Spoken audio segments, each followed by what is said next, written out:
Good afternoon, ladies and gentlemen, and welcome to the Forsaken Truth. On today's episode, we're going to be talking about another tactic called reversed victimization. And there's two types. There's the overt and there's the covert. So we're going to get into this video today. We're going to listen to the overt first, and then we're going to hit the covert one, all right? White people are every single bit justified in being racist. Mm-hmm. Every single bit justified, to the extent that that means going out of your way to avoid black people when you see them. I would like to start off saying this. We have to understand that this guy is not even white. He is mixed. The one drop rule. He got Mexican in his lineage, so he wouldn't even be accepted by the European class. But let's let him talk. Every bit justified. And you want to know why? Because we see what happens. And nobody is under any obligation due to liberal ideology to put themselves in harm's way. Here. If you're a white person and you're going to work or going to the ball game or going to the city at night, you don't want to enter into the terror dome, where you're suddenly in a sudden death match. Oh my God. You're like in the gulag in Call of Duty fighting for your life all of a sudden because you got on the wrong train car. Because a car full of black people pulled up on you by the bus stop. You turn and you walk the other way. You avoid their neighborhoods. You avoid going out on Memorial Day or Labor Day weekend at night. In certain places, when you see them, you start walking in the other direction. And we are every bit justified because we see what's going on and we don't want to die.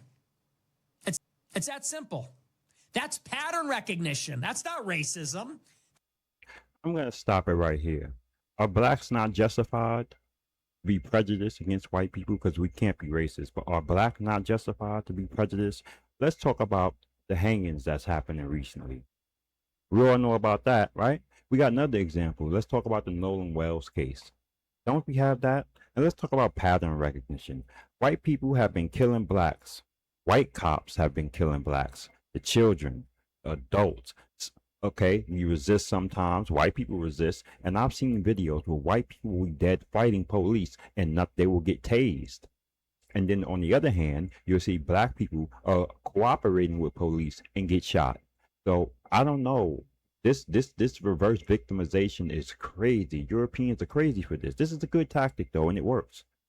That's pattern recognition. That's one. And two, I really hope, because I'm rooting for black people, like I'm rooting for humanity. I'm rooting for everybody to be safe and to be healthy. And that right here, this is an example of Europeans virtue signaling. He's virtue signaling. I want everyone to be safe and happy, and then he's going to hit him with the low. He's going to hit him below the belt coming up. To be happy. I really hope that somewhere out there, although I'm not optimistic. See that? Black people are starting to develop some sense of self-awareness. Where's the shame? Aren't you people ashamed?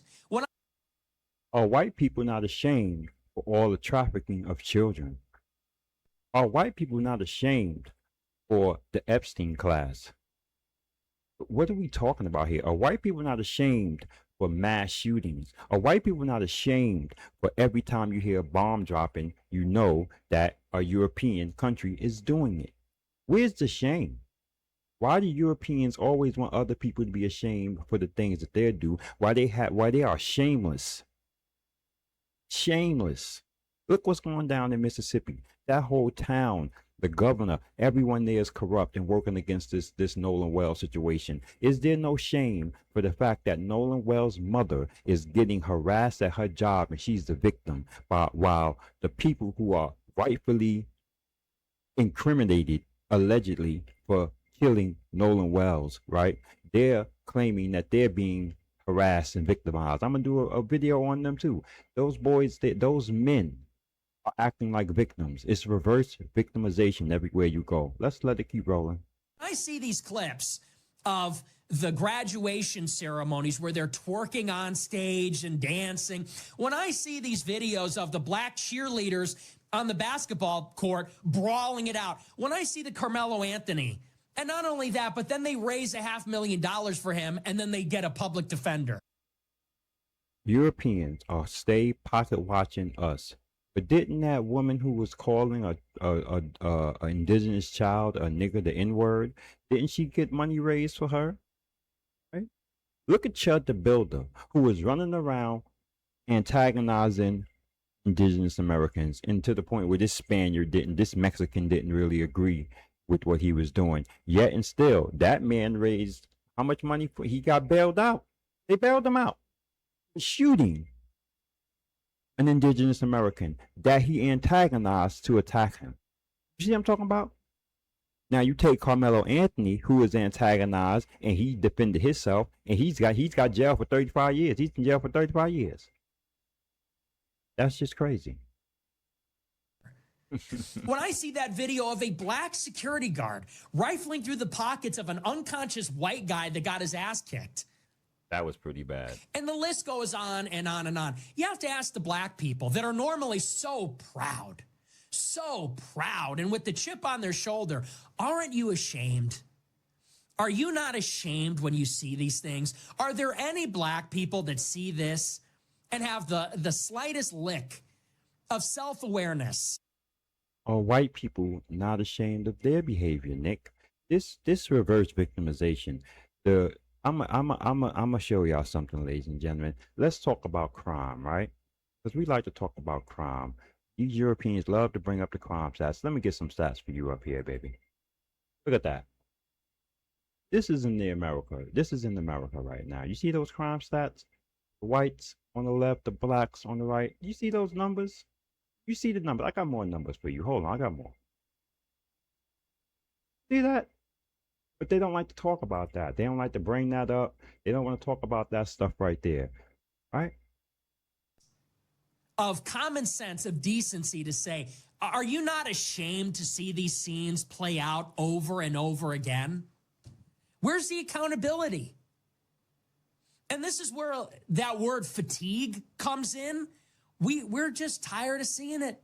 You see these clips and you know every race of person, maybe except for most blacks, white, Chinese, Indian, Hispanic, and even liberals see these clips and they say,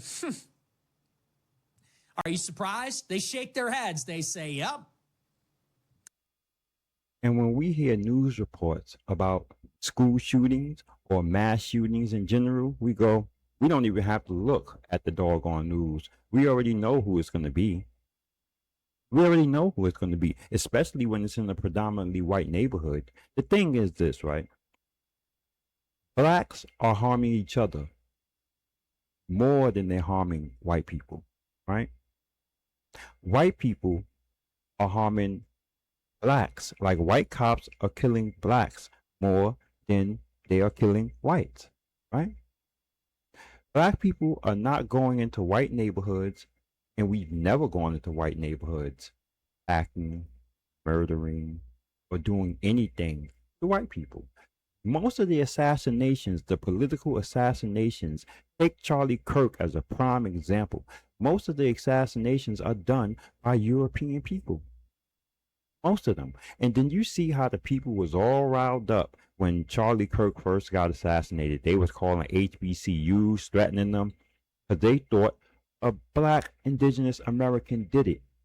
And once they found out that it was a person of European descent, all of that white man fight back noise went quiet. They went into mourning status. They don't want to lash out at nobody. They don't want to attack nobody. Europeans only want to attack non-Europeans. They are united collectively against the indigenous Americans, for that matter. But when it comes to their own kind, they will accept them murdering their heroes, and they'll just cry about it.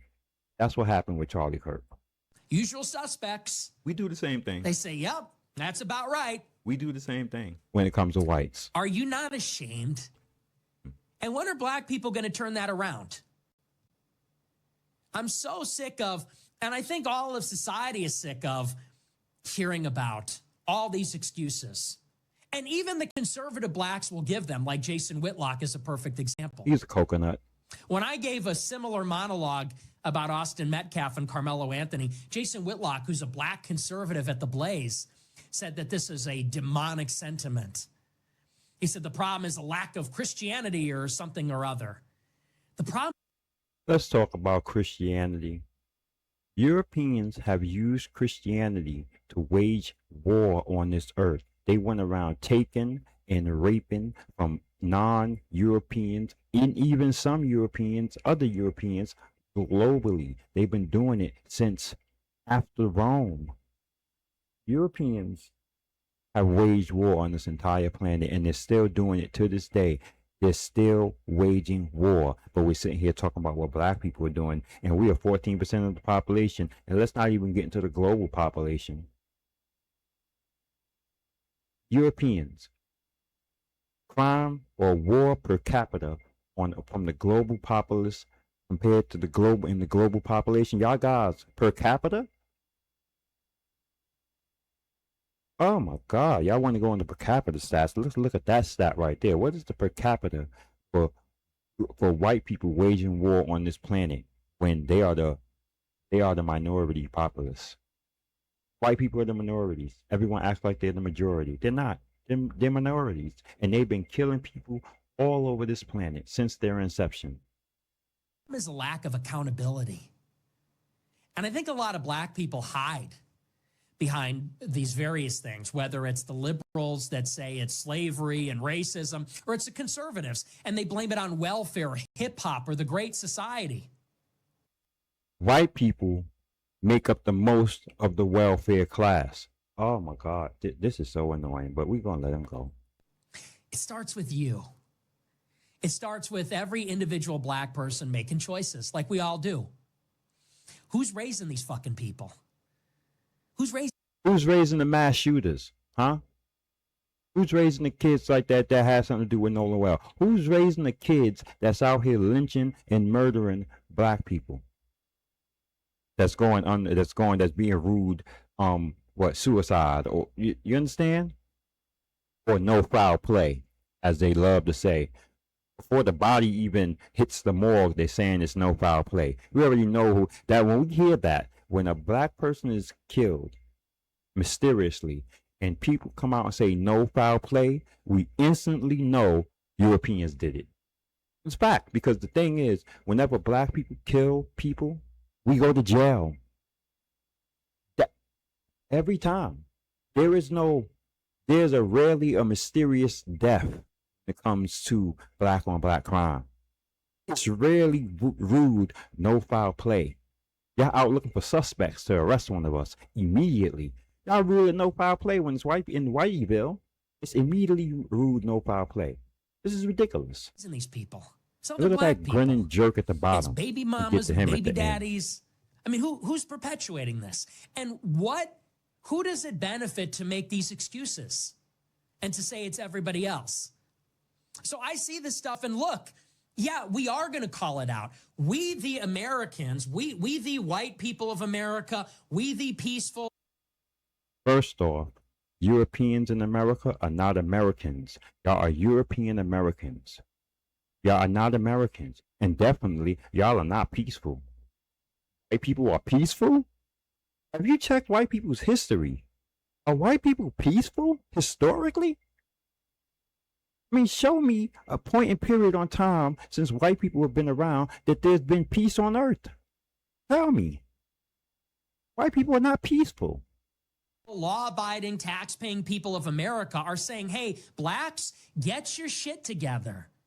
Get your fucking shit together. We are fucking tired of you. We are tired of seeing this stuff. It always seems to be you. It always seems to be you dropping bombs. Do you know that, and I'm just expressing what is a common sentiment. Yeah, here we go. Do you know that everybody thinks that if we snapped our fingers and you all disappeared tomorrow, everybody thinks our quality of life would go up? Do you realize? Let me tell you this, and this is everybody thinks, and when I say everybody, There's more people that think. He's speaking for only white people. Everybody thinks if we snapped our fingers and got rid of white people, the globe would be a better place. All this gaslighting, reverse victimization, all of this stuff would disappear. The courts would become fair and just. Crime, everyone would get arrested for crimes being committed. There'll be the lynchings will go away. Do you know that Europeans created lynching? Do you know that lynchings would stop immediately? Soon as you get rid of Europeans, all the child trafficking would stop. All the missing children, the people going missing, that would stop immediately once you get rid of Europeans. That's a fact globally. This is the globe. Get America. America's a speck, but across the globe, Europeans have impacted every place they went. They brought disease, death, and freaking child trafficking everywhere they go. Everywhere they go. They used to do it to just their own in Europe. This is why most Europeans are completely comfortable with the way the world is, with the people on top doing things to the people on the bottom. And the people on the bottom don't care about what's happening to them long as there's a white person doing it. But if there was a black person or non-white person doing anything that's going on to any white person, poor, rich, or whatever, it will be hell on earth. It'll be anarchy. But long as white people are doing it to each other, they'll accept it and quietly be quiet to support white supremacy. This is crazy. Realize that? I'm just saying it. Everyone's thinking it. When we think of what's wrong with Chicago, it's like utopia. Chicago's like a utopia. That's all beautiful riverfront, beautiful lakefront. Chicago concerts is in one the park, city ball in games the in the state park. of many. Beautiful architecture, the best food. Shut up. You know what the one problem is with Chicago? White that's people. Driving the businesses out of the Magnificent Mile? Europeans. You know what the one problem is that's making the public transit unusable? You know what the one problem is that's driving richer residents from the city? It's the crime. And why is there the crime? Who's dropping guns in the neighborhood? Y'all Europeans never like to talk about that. Who are dropping guns in the neighborhoods? Black people are reporting this. Black people are reporting this. Their guns are being dropped off in the alley. There's so many black people coming out talking about this. Ex-gangbangers, ex-criminals talking about they will find automatic weapons that you wouldn't be seeing sold in stores. Military grade customized weapons dropped in inner city streets. What are we talking about here? And who's doing that? We know who's doing that. We play dumb. This is the games the Europeans play. It's the chaos. It's the violence. And you know what demographic is almost exclusively responsible for it? It's you. It's black people. Everyone's thinking that. Everyone's fucking sick of it. What Nick I'm just gonna let this go because this is going on long enough. He just triggers me, that dude. just said is what a lot of us are thinking, but we can't say it. We feel like we're not allowed to say it. It's not political. Nick was the overt reverse victimization. He sounds all raunchy. He gets you riled up, but he's still a victim. He's still reversing victimization. Now we have the covert reverse victimization guy right here. The soft spoken, crying. He almost sounds like he's crying when he's talking. He sounds like a woman. Listen to this dude cry. Politically correct. It might be deemed as racist, but a lot of us are thinking it, including the viewers and commenters on Brandon Tatum's video. This guy says pattern recognition isn't racism in response to Brandon, which we're going to watch in a second. I gotta be honest with you, he's saying everything most white people are scared to say. He's not. First off, he's reading the comments of people with no profile picture. Y'all can't see that, but that's what's happening. These are comments of people with no profile picture. Could be bots just saying things. Not saying every black person, Brandon. He's talking about the ones that act the way he's talking about. Nick Fuentes speaks 100% facts about black people. I know, the truth hurts. Now here's the kicker one. I'm black and I agree with Nick. Why do you think successful black people don't live in black neighborhoods? When Tupac pointed out how blacks act, we agree. But when someone white says it, we can't see they're telling the same truth. So what did Brandon say Look at in his his face. response to Nick Fuentes that caused all these don't regular wanna hear viewers that. and commenters to push back on him? A lot of the reason people were pushing back on Brandon after feeling like they were almost seen by what Nick Fuentes was saying. White people want to be seen. We've seen enough of white people. Y'all wrote yourself into history.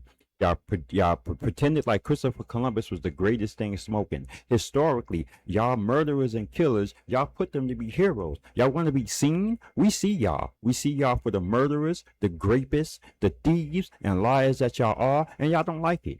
Y'all don't like it. And how he was Y'all not relating to seen. something they were feeling, but they didn't feel like they could actually say. And the reason they then pushed back on Brandon, which we're going to see in a second, is because he got too statistical, too practical, too exactly scientific with breaking down exactly how often you're interacting with black people. Are they good? Are they not? Versus just relating to how people feel, which is Europeans love stats until the stats don't work against them. They like breaking down. They like the per capita thing, right? But they don't like stats that work against them. You know what I'm saying? They don't like to deal with stats that work against them. is interesting because that's kind of what liberals do. When you debate a liberal, they want to break down stats, information, studies, all these things to dissipate how you feel based on your real world experience. And that's how a lot of people felt with what Brandon was saying. I'm going to tell you something from the heart of black people. Fuck your feelings. We don't care about how you feel. We don't care about you wanting to be seen. Go away. Why don't y'all just go back to your homeland? Why you just don't go to Europe and stay there? Y'all ran from Europe to get away from other whites, then brought the problems that y'all was running away from here. If y'all have a problem with being here in the land of the indigenous people, go home. America is the home of us. This is our homeland. Y'all people have come here and stolen our homeland, reclassified us, and changed our identity so much over the years that we don't even know who we are. So y'all don't have to be accepting of who we are. Y'all don't want to tell the truth of what y'all done here. Why don't y'all just go home? I'm native here. Family is Choctaw Indian. I am a native to this continent. Y'all guys are just European Americans, and y'all can go home. Go to China and complain about how the Chinese are living in their homeland. Watch you be up out of their quills nails. It won't be there long. Which was interesting because a lot of times he's very, very real about black people, positively and negatively. Whenever he's speaking in favor of white people, y'all love him. First of all, Brandon Tatum is a coconut. We don't even claim him. So why don't y'all stop calling him black? Okay? He's already diluting the bloodline. He's already married into a European woman. He's done. He's running around shaming and doing all sorts of stuff to black people. Sonia Massey, she had a pot. She was armed with a boiling pot of water, and she didn't even throw it at the cops. And he said her death was justified. That dude is done. But a lot of these comments that we're getting We don't are want 'em. not a broken down science of the exact amount of black people that do this and do that and Per the capita. exposure we have to black people, how Per many capita. percentage of black people in the U.S. It's how we feel. It's how a lot of people feel a lot We of don't care times. about That your doesn't mean every feelings. time. You sound like a Doesn't mean with woman. all black people. But Shut that up. is an overwhelming sentiment based on real world experience and feeling, not scientific data. Now, He looked like he liked boys. I'm not even gonna lie. So we're gonna bring up some things here, right? Because this is reverse victimization is a pattern where the person, group responsible for causing or enabling or benefiting from harm recast themselves as the victim of the person challenging that harm. Okay. Next. This is from my framework right here. We're gonna put this into my framework. This is how, through the lens of my framework that I'm creating. Reverse victimization is not evidence or of intent by itself. It is an observable pattern in which accountability for initiating or disputed action is displaced by portraying the responding party as the primary aggressor or source of harm.